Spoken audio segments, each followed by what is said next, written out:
He's going to guide us through some burning NFL questions. There's a lot going on today. There's been a lot going on all week. So we're going to tackle it all right here on Grant and Danny as we spin around the National Football League.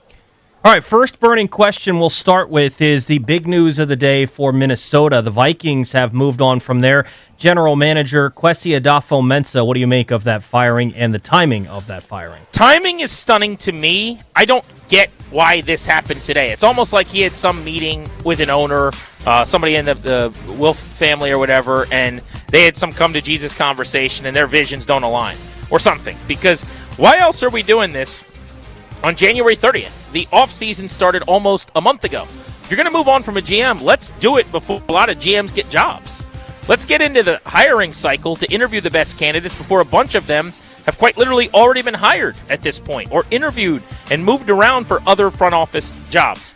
So that timing part of it is the issue I have. Now, to the Kwesi Adofo-Mensah performance over the last few years, I can understand why he is answering some tough questions internally from ownership. Drafts have not been good enough, and the quarterback handling as a GM is what is going to ultimately give you job security or not. Adam Peters here locally is in a really good spot because he drafted Daniels number 2 overall, and it looks like you got your franchise quarterback. If he had drafted, I'm just going to make this up for a second, J.J. McCarthy second, and we're 2 years in and McCarthy looks like a bust, Peters would not be on solid ice right now. It would be cracking underneath of him. And that's what happened with Kwesi. He drafted J.J. McCarthy. It has not gone well. He let Sam Darnold walk. He let Daniel Jones walk. Their QB situation is a problem. I would be very curious if the next general manager there has a 43-25 record or better over 4 seasons there in Minnesota. Usually to me, the GM gets fired when you have a bunch of stuff that goes wrong. Like Kevin O'Connell's a good coach. They've got Brian Flores. I don't know. This seems to be very strange, a little bit out of left field. And I know Diana Rossini, who's as plugged in as anybody, tweeted, hey, this was maybe in the works for a while. Maybe there's some behind-the-scenes disagreement or discord. I don't like going down this road. Sometimes arguments are okay. This looks very Titans-y to me, where guys have a face-off. You get someone that's pretty good, ends up leaving, then the next guy leaves, and then all of a sudden you're now on coach number 17 while the guys that left went on to success. When you say, I wonder if the next GM will have the same 4 years that he just had, I get what you're asking, but that's buoyed by 2 quarterbacks.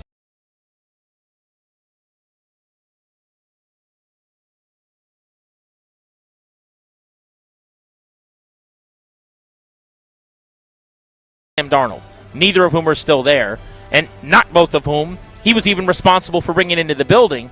They did do a great job, I thought, this year of masking some of their problems. People sleep. They still went 9-8. Yeah. They were still a bad return they allowed to the Bears away from literally making the playoffs as a 10-7 team with all the crap they dealt with this year. But I think that says more about Kevin O'Connell, who's a really good head coach. Sorry. No, it's my fault, Tubbs. You go. Next burning question is Drake Maye is missing practice today for New England with an illness and a right shoulder injury. What's your level of concern for Maye? Very low. If I put a number on it, it's probably a 1.5 out of 10, just meaning that he's on the injury report. It's interesting. The same way it was interesting when Sam Darnold was on the injury report and then went out and had the game of his life in the NFC title game. So I am not terribly worried as yet. If it spills into next week, I'll raise my concern flag. That number will go up for me, but now that you still have enough time, this is kind of a, hey, you just went through a grind here like nobody's business. Most of our yards, frankly, in the AFC title game in that miserable weather were you scrambling. So you need a minute, take a break, stuff's going around, get healthy, get right. We'll see you at the real stuff next week. But if it spills into next week, GP, then my number goes up. Yeah, come back to me on Monday. If he's full go, I'm a 0 at that point. Right now, I'd say I'm a 10%. I guess I'm a little more worried than you are. Illness, that's a nothing burger. Although, I guess if you have the flu or something, you lose 7-8 pounds, you're weak or something, that could actually affect you in the next week. But for the most part, I'm not worried about illness. It's the shoulder, and if you're going to miss time the week of a game, that's bad. We're far enough out. This is probably more of a walkthrough, just going through some installation of whatever trick play you might have or something kind of fun. You're trying to learn some of their wrinkles. I think you can get a lot of mental reps that you need. So I am not worried yet, Toby, but if he misses any time next week, that changes for me. Eagles hired Sean Mannion as their offensive coordinator, very similar resume to David Blau. Eagles had a hard time filling their offensive coordinator position. Why do you think that was? I think there's a few reasons here. One of which is something that I beat the drum on, and I don't think is that popular of an opinion. I don't think Jalen Hurts is who everybody thinks Jalen Hurts is. Like, Jalen Hurts is a winning quarterback. Yes. Hurts is very capable throwing the ball deep down the field, dropping it into the bucket. Hurts does a pretty good job throwing outside the numbers for sure, especially deep. And he is able to move around, use his feet. He can pick up yards and first downs with his legs, although it seems like his proclivity is not to do that. He doesn't seem that interested in doing that. He kind of does it in winning time when he has to. I would do it more if I was him. So you're going, well, what are you saying then? Here's what I'm saying. As a thrower of the football, you know this phrase arm talent that we talk about with like Caleb Williams and some other guys? Yeah. His is very limited in my opinion. He does not throw in the middle of the field very well. He does not anticipate throws between the numbers well at all. It's part of what his receivers constantly get very annoyed by. He's not throwing you open, into these small windows. Like, a lot of what's happening is I'm coming back to the ball clapping. I'm outside the numbers with the safety of the sideline, and I got somebody beat. So I think if you're a coordinator and you're watching this tape, you're going, I don't know if this is the way I want to operate. Like, he would be a bad fit with a Ben Johnson. I think like a Shanahan offense. Well, Sean Mannion, by the way, is that kind of background. So I'm very fascinated to see how this works. I think the Hurts limitations as a thrower, particularly between the numbers, problematic. And then you got to deal with A.J. Brown, who's a gigantic pain in the ass. If they don't trade him, he's an unbelievable player. Every team in the league would want to deal with A.J. Brown. But A.J. Brown is one of these guys who, when it's good, it's still bad if he didn't get his catches. So your best player is a diva. Your quarterback is limited. This will be, 5 offensive coordinators in 5 years in Philadelphia? Part of the reason is the buddies of Nick Sirianni didn't really work out. The other part is 2 guys that thrived did work out and are head coaches now. This is weird to me that everybody feels it's that toxic. I don't want to say it's overstated, but I would echo what you said, but kind of turn the fader down slightly, if that makes any sense. I don't think it's as disastrous as maybe as you paint it, but still, there are limitations with Jalen Hurts as a passer. But a couple of guys figured it out real well and are head coaches now in the league. And that organization, he was running more, though. I wonder if he's still willing to do that. To me, this it can't be that much more disastrous than, say, 20 other jobs that are out there. Where there's No. I'm not saying you have too many good players. You have Saquon Barkley, you have a great offensive line. I'm not saying it's a terrible job. I'm saying the reason a lot of people turn it down is when you look under the hood, I'm not sure that this car is what you think this car is. So for me, this is more of there's always something swirling. I feel like the bottom's about to fall out discord situation. I think it's a Nick Sirianni deal as much as anything else. That's a big deal, too. I'm sitting there going, they're making beautiful music. Why is this guy so miserable? Why am I getting yelled at? Why is he over my shoulder, ticked off trying to put over his buddy? I think the word is out. It's probably not that much of a fun place to work right now, even though they win more than damn near anybody else. Yeah, it should be noted that 2 of the last 4, because they've had 4.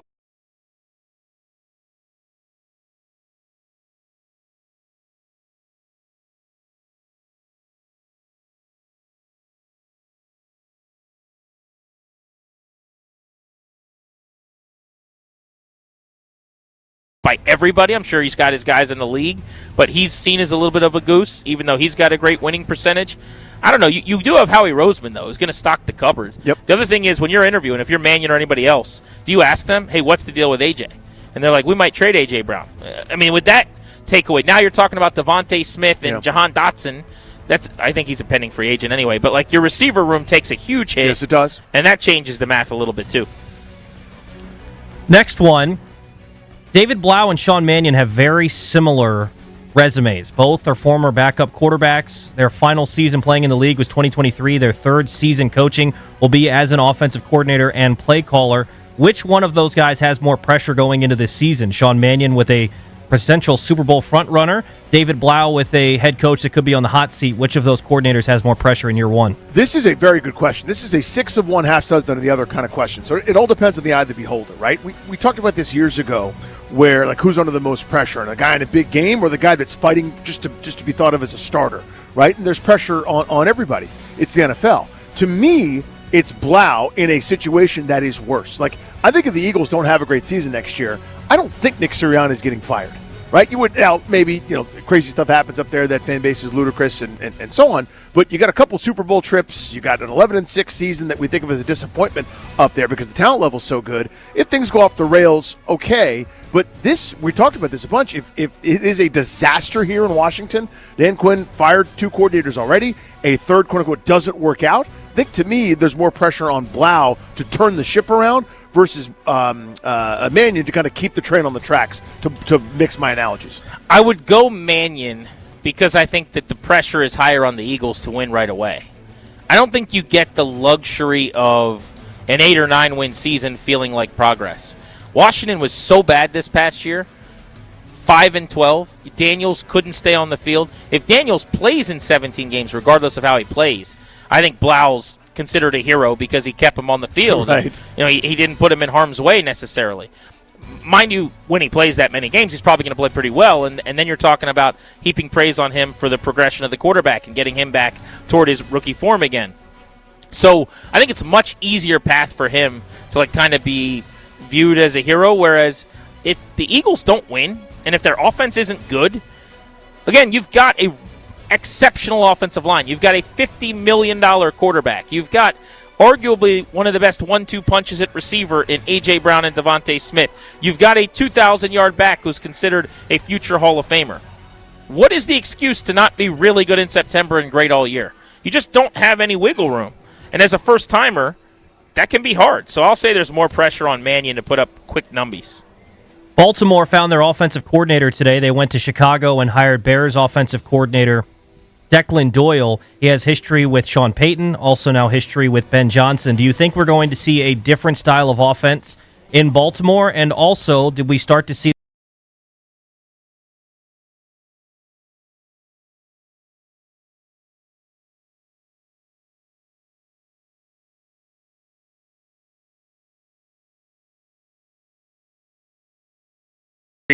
to see how much of this ends up looking like Ben Johnson?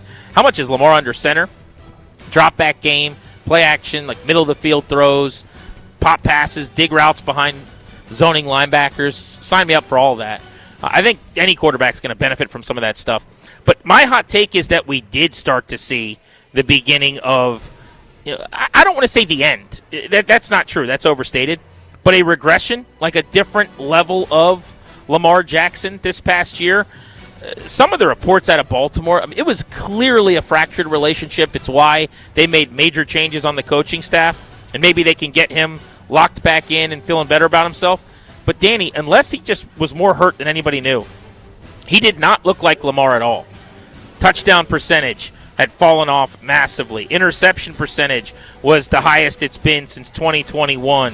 Look at pretty much across the board, universally, any numbers. He was a shell of what we've become to know him as, and also just not as willing to go make a play and leave the pocket. I think he'll be better than he was this year. But do I think that he's going to win another MVP award? I would say no. Do I think that he's going to have a year that looks anything like 23 again or 24 again? I would say there will be more years like this one than those. So I'm worried that that's the case. So there are little things that pop up all the time in context clues, like how often is he sick? How often is he missing practice or something? If you actually follow this sort of stuff, because of some sort of stomach issue or whatever. And I don't know anything here. All I'm trying to do, or all I'm trying to guess, is say, is he doing everything possible to take the best care of himself? Like, you've seen careers altered in that way. And again, I'm asking the question. I have no idea, but enough stuff pops up, enough injuries are happening, enough sort of nagging stuff. To me, the story isn't necessarily as a passer. His intended air yards per attempt and some of the normal metrics for throwing the ball were kind of right there. The difference was he just wasn't explosive as a runner. It either didn't look to or it was taken away, etc. And once you lose that dynamic, you are losing a great part of Superman, right? You basically, hey, don't fly, don't use your heat vision, but, try to do other stuff. It just all of a sudden doesn't feel like the same guy. So I'm worried that that's the case. I'm hopeful this is just a one-year anomaly where everything was toxic and bad, and you're not that far removed from the best quarterback in the NFL type play. But, yeah, I am concerned about that. Last one, only 2 head coaching jobs left open. That would be the Raiders and the Cardinals, and one of the hottest names in this head coaching cycle still available, Seahawks offensive coordinator Clint Kubiak. Earlier today, on Pat McAfee. Adam Schefter said he's likely going to get one of those two jobs. Where do you think he ends up? Raiders. Gotta be. I mean, they have the number 1 pick. Tom Brady is running the search. I think you still get Smitten getting to talk to him. Look at Bill after the game, just like about to be in tears. He was so happy talking to Tom Brady.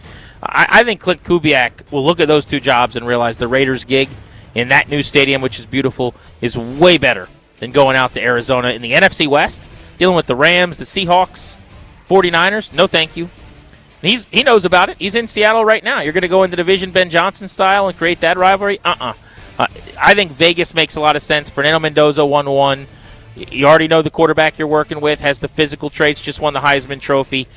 I think that's as good as set in Sharpie at this point. I think it's the Raiders as well because of that number 1 pick. But it's not like that AFC West is a cakewalk. Your 1-seeded Broncos, the Chargers with Harbaugh and company. And are you confident the Chiefs stay down as the third-place team in that division after winning it for a million years in a row? They still got Mahomes, so I don't know. But, yeah, I do think it's the Raiders. It just seems to be more smoke there. I think it's the number 1 pick plus the Brady angle that you already referenced.